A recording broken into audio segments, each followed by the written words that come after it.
সবাই আমাকে একটা প্রশ্নের উত্তর দাও, কোনো সেলিব্রিটি মানুষ কোনো যদি অ্যাক্ট্রেস বা মডেলের ছবিতে লাইক করে তার মানে কি তার সঙ্গে অবৈধ সম্পর্ক আছে, তার সঙ্গে কিছু চলছে? ঠিক এরকমটাই হয়েছে গতকাল বিরাট কোহলিকে নিয়ে। তো একটা ছবিতে লাইক পড়ে গেছে, তার জন্য বিরাট কোহলিকে নিয়ে এত সমালোচনা, যেটা ভাবতেও অবাক লাগে। তার ক্যারেক্টার নিয়ে, তার ব্যক্তিগত জীবন নিয়ে এবং আরও কত কী নোংরা নোংরা তাকে নিয়ে সমালোচনা আরম্ভ হয়েছে সোশ্যাল মিডিয়াতে। মানে এখানে তো বুঝতেই পারলাম না বিরাট কোহলি ভুলটা কী করেছে। হয়তো একজনের ছবিতে লাইক করেছে, তার মানে তাকে নিয়ে এত সমালোচনা হবে? ঠিক এরকমটাই হয়েছে। তো ব্যাপারটা হলো, কালকে অবনীত কর বলে একজন ইনস্টাগ্রাম মডেল আছে বা অ্যাক্ট্রেস যাই বলো আছে, তার একটা ফ্যান পেজ আছে। তো সেই ফ্যান পেজ থেকে তার একটা ছবি পোস্ট করা হয়েছিল এবং তারপর থেকেই একটা স্ক্রিনশট খুব ঘোরাঘুরি করছে, যেখানে দেখা যাচ্ছে যে সেই ছবিতে এমনি যারা লাইক করে তো করেছে, তার সঙ্গে নাকি বিরাট কোহলিও লাইক করেছে।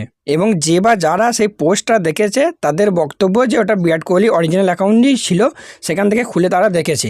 ব্যাস, তারপর থেকেই সোশ্যাল মিডিয়ায় পুরো মানে সমালোচনার ঝড় উঠে গেছে। বিরাট কোহলির ক্যারেক্টার নিয়ে প্রশ্ন উঠছে। আবার অনেকে নাকি এটাও বলছে যে তার বয়স 37 বছর, সে একজন 23-24 বছরের মেয়ের কাছে এরম করছে, তাই সেই 23-24 বছরের মেয়েকে ফলো করছে, লাইক করছে। আরে ভাই, হয়েছেটা কি? জাস্ট একটা লাইকই তো করেছে ছবিতে। আর যা সব সমালোচনা হচ্ছে সেগুলো বলার নয়। কেউ কেউ বলছে অনুষ্কা শর্মাকে নাকি আর ভালো লাগছে না।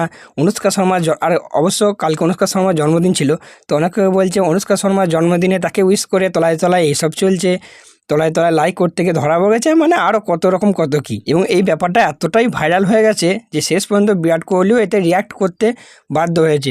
মানে এত ওই ঘটনাটা হওয়ার পর বিরাট কোহলি তার ইনস্টাগ্রামে একটা স্টোরি দেয়, যেখানে সে বলে, মানে সে সেটা স্বীকার করে যে সে লাইক করেছিল, বাট সে বলে যে ইনস্টাগ্রাম স্ক্রল করতে করতেই এটা হয়ে গেছে ভুলবশত। আমার মনে কোনো রকম কোনো ইন্টেন্ট বা কোনো ইচ্ছা কিচ্ছু নেই, বা ইচ্ছাকৃতভাবে কিছু হয়নি, জাস্ট স্ক্রল করতে করতে লাইক পড়ে গেছে। এবং বিরাট কোহলি এই স্টোরিটা দেওয়ার পর থেকে এটা নিয়েও সমালোচনা আরম্ভ হয়ে গেছে, যেখানে সে বলছে, মানে অনেকের বক্তব্য কি না, বিরাট কোহলি তো যখন খারাপ ফর্ম যায় বা আরও অনেক কিছু ঘটনা ঘটে সেই ব্যাপার নিয়ে রিয়াক্ট করে না, তাহলে এটা নিয়ে হঠাৎ কেন স্টোরি দিতে গেল? তার যখন খারাপ ফর্ম নেয় সেটা নিয়ে সে লোকের কাছে ক্ষমা চায় না, বাট এটা নিয়ে কেন ক্ষমা চাইতে লাগলো?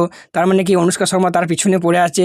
অনুষ্কা শর্মাকে বোঝানোর জন্য কি এই স্টোরিটা দিয়েছে? মানে এরকম আরও অনেক কিছু সমালোচনা কিন্তু হচ্ছে সোশ্যাল মিডিয়া জুড়ে। আমার পাশাপাশি অনেকে বলছে অবনীত করে ছবি তার ইনস্টাগ্রাম স্ক্রলে কেন আসবে? সে কি তাহলে তাকে সার্চ করে করে দেখে, সেই জন্যই কি এসছে? মানে এইসব আরও অনেক কিছু সমালোচনা চলছে। দেখো, এই কথাগুলো যারা বলো তাদের উদ্দেশ্যে বলে রাখি যে নর্মালি আমরা যখন ইনস্টাগ্রাম দেখি, কাউকে ফলো না করলেও অনেক সময় কি হয়, অনেক সেলিব্রিটিদের অ্যাকাউন্ট কিন্তু সামনে চলে আসে, সাজেশনে চলে আসে। সার্চ না করলেও বা সেই টাইপের কিছু সার্চ না করলেও তো হয়তো সেটা অলরেডি মানে সেইভাবেই হয়তো চলে এসছে সেটা। বা এটাও হতে পারে বিরাট কোহলি ম্যানেজার যে রয়েছে বা ম্যানেজারও তো অ্যাকাউন্ট হ্যান্ডেল করে, তার তরফ থেকেও এই ভুলটা হতে পারে। যদিও বিরাট কোহলি নিজের দোষটাই স্বীকার করে নিয়েছে, বাট একটা ছোট্টখাট্টো ব্যাপার নিয়ে এত সমালোচনা করার কী আছে জানি না। বাকি এই ব্যাপারটা নিয়ে তোমাদের কী মনে হয় অবশ্যই জানিও। তার মানে কোনো সেলিব্রিটি কি কারো ছবি পছন্দ হলে তার ছবিতে লাইক দিতে পারবে না, নাকি তার ছবিতে লাইক দেওয়া মানেই তার সঙ্গে বিশাল কিছু চলছে? এই ব্যাপারটা নিয়ে তোমরা কি মনে করো অবশ্যই কমেন্ট করে জানিও। তো আজকের ভিডিওটা এতটাই। এরকমই ক্রিকেট রিলেটেড নিউজের জন্য চ্যানেলটিকে সাবস্ক্রাইব করে নিও। চলো দেখা হচ্ছে পরবর্তী ভিডিওতে।